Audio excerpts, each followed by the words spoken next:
Hi, it's Eric with Self-Defense Global. Wanted to let you know about a three-part series we're doing.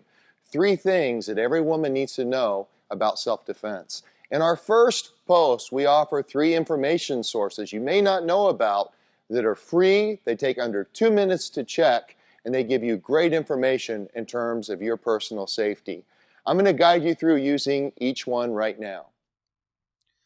Part 1, Real Information is Power.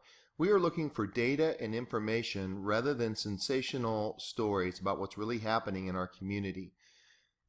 In this post, I have 3 free information tools, and I'm going to show you real quick how to use each one of them. The first one is called Crime Reports. CrimeReports.com is a roll-up of every police report that is entered in the United States. A lot of people are surprised to learn that this is easy information to find. Here I'm going to pull up the area where I wrote the blog post. I was at a Starbucks in a very nice area. This interface looks a lot like Google Maps, so it should be familiar to everyone. The first thing I want to warn you about is when you pull this up, especially if you're zoomed out, it looks like you live in a high crime area no matter where you live. Everything is here, including shoplifting. So if I click on this, we can see that someone tried to shoplift at Lowe's. If I close this, we can see someone tried to shoplift at Hobby Lobby. So it's got the things that are crimes that need to be dealt with, but it's also got the more serious things. Here I can see over at the hospital that there was a sexual assault on August 30th. And you see quite a few of these little caution person indicator signs. And if we take a look at what those are, just across the street from where I was, if I click on that, we can see there's a registered sex offender here. It's got the picture, you can see the exact location, the registered address, and as we scroll up, this is all over the place. These people are all over the place. Here's another interesting individual, and as we scroll over a bit more, here's one that's concerning. Sex offender living right across the street from Chuck E. Cheese. Again, this is a nice area. There's nothing bad about this area, but as you get a sense, as we scroll out, as we get a sense of, and it takes the data just a moment to load, of how many of these people that there are, it really helps you manage some of your behavior and the level of trust as you start looking at things like social networking.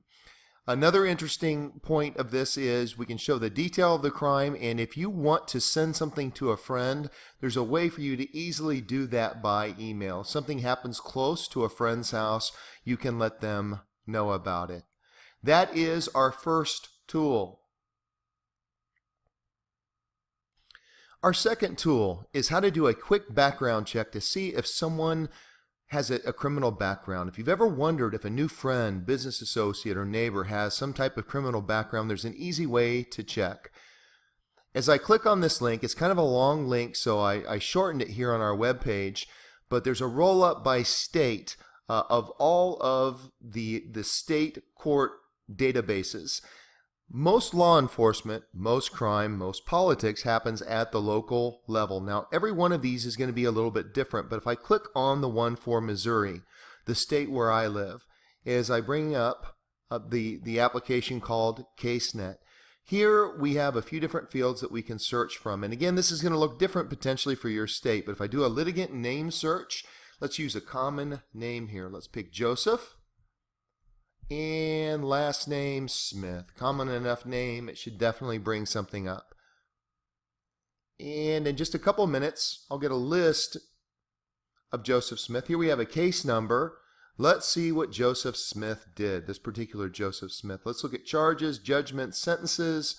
What did Joseph do? Looks like Joseph was exceeding a 70-mile-per-hour speed limit, so hopefully Joseph has slowed down and he's getting things back under control with his driving.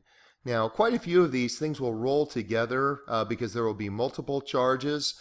It looks like this Joseph Smith, a different one, got in trouble for possession of a controlled substance, except 35 grams or less of marijuana. So this is a felony, and he pled guilty, suspended execution of sentence. So all of this information is publicly available, and there's nothing wrong with looking at it. Here, this is again is our second source. The other thing I'll add is quite a few of these, besides having the criminal information, will also have civil judgments. It's a good idea before you go into business or invest with someone to know if they have a bunch of civil judgments against them, because it's not a good sign. That is our second information resource. Our third information resource may sound a little strange at first, but it's Amazon Home Services. Over the years, I've gotten lots of questions from my female self-defense students about the right way to vet contractors, people visiting their homes, and safety precautions to take when there's someone that you don't know coming out to do work. The good news is that Amazon, who does such a great job getting things to our homes quickly, is making a big investment in home services. And the female demographic is very important to this multi-billion-dollar enterprise. So I brought up Amazon Home Services, and we're going to click in by profession here, and we're going to look at handyman. Now, handyman, a lot of those odd jobs that don't require a contractor, a handyman is going to be a much better fit. Okay, what kind of project do I have here? Let's say that it's a minor assembly project. It's something that I bought, I don't want to put together, or maybe I looked at it and it was more than I thought it would be. Okay, I put in a number here, what it is. Let's say that you buy yourself a grill, and it looks a lot more involved than what you said you thought it would be. You can say as soon as possible or before a specific date. You can get free estimates, and that's important, to get free estimates and to know up front when something is going to be charged. The great thing about hiring a vetted handyman is these people usually are really good at doing small jobs quickly. They want to do the job. They want to get a good review, and they want to move on to the next one as quickly as possible. I highly recommend using a service like this rather than just getting online, getting phone numbers, making phone calls. A lot of contractors won't care much about the little jobs. They're looking for the big jobs. Also, you'll have to talk to people that don't have a brain in their head or who might have gotten out of prison the day before, and it's good to know that up front. So, Amazon Home Services. Hopefully you found this useful. In our next series, part 2, we're going to show you tools. One of our female team members is going to show you how to install security cameras in a way that requires no tools, no light construction.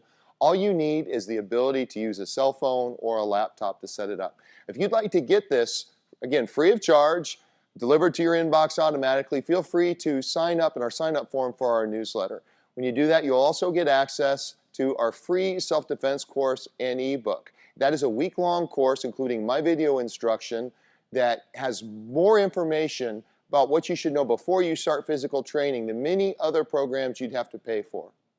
I'll see you next time.